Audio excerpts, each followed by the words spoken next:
বাংলাদেশ সরকারের জিয়ান সিদ্ধান্ত লইয়ে আজ জানা মতে ভালো একটা সিদ্ধান্ত লইয়ে সরকারি অফিস খোলা থাকিব সকাল 9টা তুন বিকাল 4টা পর্যন্ত এবং ব্যাংক খোলা থাকিব সকাল 9টা তুন বিকাল 3টা পর্যন্ত।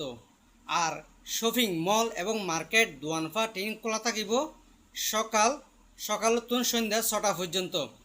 আসলে জিয়ান উদ্যোগ লইয়ে ব্যবসায়ীসকলৰ সর্বপ্রথম মেইন বেচা কিনে হয়ে দেয় সন্ধ্যা 6টা 5টা সন্ধ্যার টাইমের ভিতর। আসলে সরকারি অফিস যদি সকাল 4টা পর্যন্ত খোলা থাকে আজ জানা মতে হন জনগণের তেমন ক্ষতি নইব। আর ব্যাংকও যদি সকাল 9টা বিকাল 3টা পর্যন্ত খোলা থাকে জনগণের ক্ষতি নইব। আজ জানা মতে শুধু ক্ষতি হইব দে ব্যবসায়ীসকলের।